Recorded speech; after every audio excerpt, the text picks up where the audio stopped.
Uma revista americana chamada Life Magazine fez uma reportagem sobre o assunto. Ron White, ao ler sobre o ocorrido, imediatamente retomou as investigações em 1977, onde realizou inúmeras pesquisas arqueológicas por um período de 10 anos, até o reconhecimento oficial do site, em 1987. Quando Ron White visitou o site pela primeira vez em 1977, no mesmo local em que a revista Life Magazine tinha relatado, ele havia percebido que precisaria escavar bastante para descobrir o que havia ali naquela estranha formação geográfica. Então ele pediu e esperou por um milagre. Em 1978, como uma provisão divina, aconteceu um terremoto local que fez ceder toda a lateral da estrutura geográfica, revelando ainda mais o formato de um enorme barco, mostrando o que parecia ser sinais das madeiras da estrutura vertical do barco. Por toda a superfície, podemos ver formações rochosas que representam estruturas de suportes de convés, e de estruturas de suportes laterais de um barco. Mas o que chamou a atenção logo de imediato nesta grande formação geográfica, foi o seu comprimento de 157 metros. As escrituras dizem que a arca possui 300 côvados de comprimento. Na procura da Arca de Noé durante a história, a medida de côvado adotada por muitos era o côvado hebreu, equivalendo a 18 polegadas ou 457 milímetros, que quando convertido para metros, os 300 côvados dariam 137 metros. Mas Ron White, ao meditar nas escrituras, percebeu algo muito interessante. Moisés foi o autor do Gênesis, e ele foi criado no Egito. Em Atos 7:22 é dito que Moisés foi instruído em toda a ciência dos egípcios. Portanto, ao escrever o livro de Gênesis, Moisés usou o côvado real egípcio, e não o côvado hebreu, que ainda não existia naquela época. De acordo com a Enciclopédia Britânica, o côvado real egípcio era de 20,62 polegadas, ou 524 milímetros. Se pegarmos o comprimento desta formação de barco e convertermos usando o côvado real egípcio, vai dar exatamente os precisos 300 côvados como está narrado nas escrituras.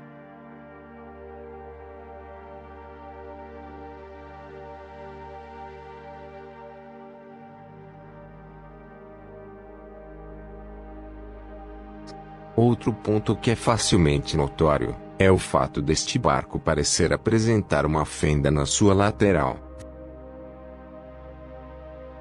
Vemos claramente esta formação apresentar algo diferente da sua estrutura geográfica, começando fora da borda, e terminando quase no meio dela.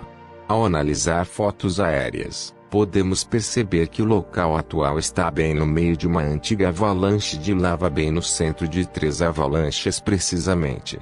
Nesta vista aérea da parte inferior da montanha, podemos ver claramente que aqui parece ser onde a lava parou de descer, pois nesta parte o terreno é plano, e a partir desta linha para cima, o formato do terreno aparenta ser semelhante à lava escorrida seca. Com tudo isso, Ron White concluiu que o barco provavelmente deslizou de uma área mais alta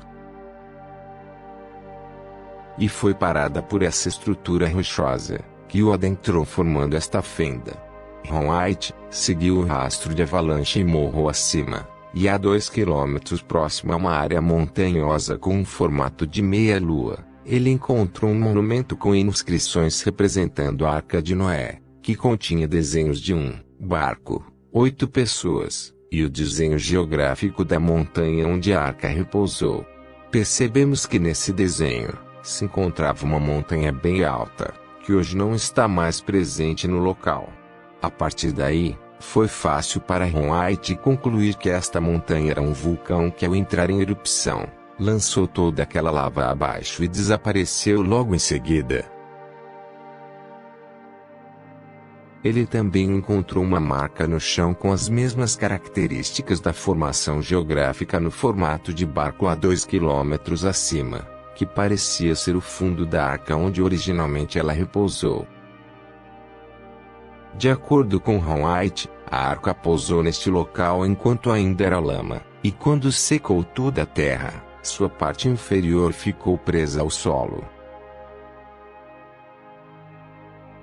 E anos depois houve a erupção vulcânica, que desprendeu a parte superior da arca, levando a montanha abaixo, onde ela foi parada apenas por esta porção rochosa de cascalhos, causando uma fenda na sua lateral.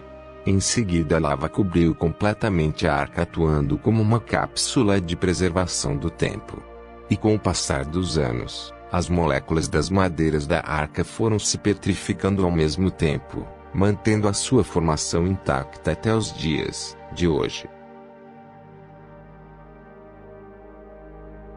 Na superfície deste site arqueológico, e nas escavações realizadas, foram encontradas várias pedras que parecem ser madeiras petrificadas.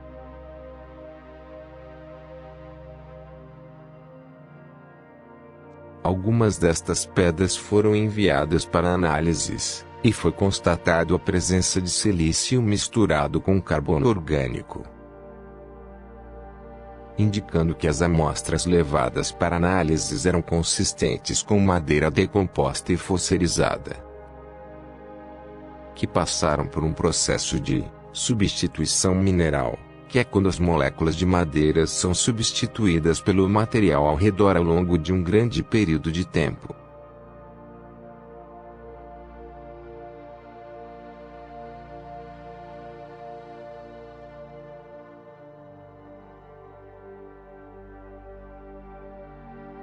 Foi escaneado uma grande parte do local onde foram usados 3 tipos diferentes de detectores de metais. E por último, usaram um gerador de frequência molecular, que é um aparelho comumente usado por cirurgiões para encontrar tumores em pacientes, e também por arqueólogos para encontrar tesouros debaixo d'água. E os escaneamentos revelaram a presença de metais em posições particularmente interessantes dentro da formação de barco.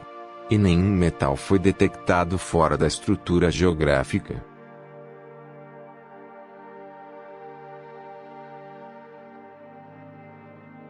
Foram colocadas pedras prendendo fitas toda vez que um metal foi escaneado e detectado, mostrando as linhas de metais existentes na formação. E no final do escaneamento, as fitas revelaram o desenho perfeito de uma estrutura de barco, onde chamou a atenção das mídias americanas e das autoridades turcas. E também passaram a estudar o site arqueológico com sua própria equipe. Logo em seguida, Ron White e sua equipe realizaram um scan de profundidade usando um potente radar de penetração no solo, onde confirmou que o barco possui uma imensa estrutura de carga interna totalmente compatível com a Arca de Noé. Com o tamanho, o comprimento e o formato já confirmados, e agora com toda a estrutura interna compatível com a Arca, não restaram dúvidas de que esta formação fosse feita pelo homem, e não se tratava de uma formação natural.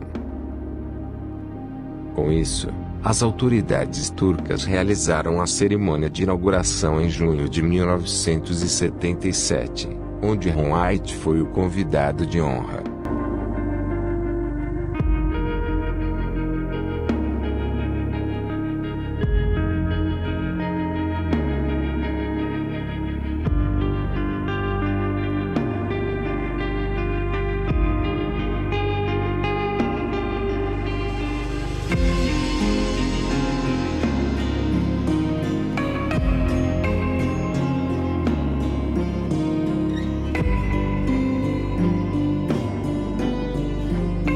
Todos os estudos realizados por Ron White revelaram que a arca era uma estrutura completa e muito inteligente de barco, onde continha rampas de acessos, andares e muitos compartimentos.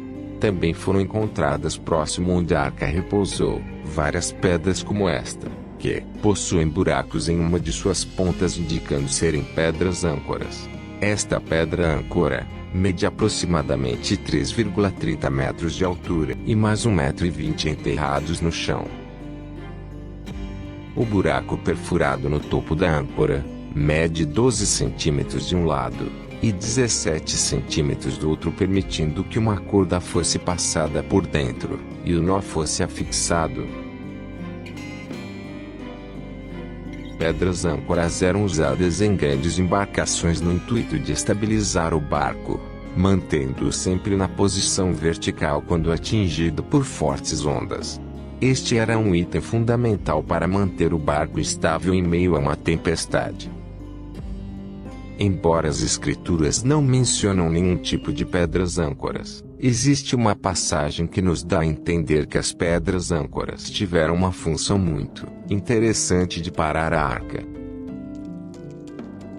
E a arca repousou, no 7º mês, no dia 17 do mês, sobre os montes de Ararat.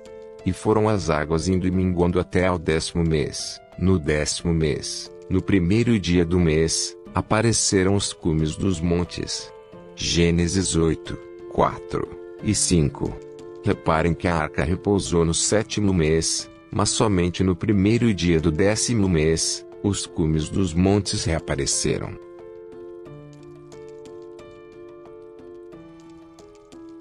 De acordo com este verso, quando a arca parou ainda não havia nenhum topo de montanha à vista, só haviam águas. Somente após 3 meses as águas recuaram, e o topo dos montes apareceram. E o uso de pedras âncoras é uma explicação plausível para este evento.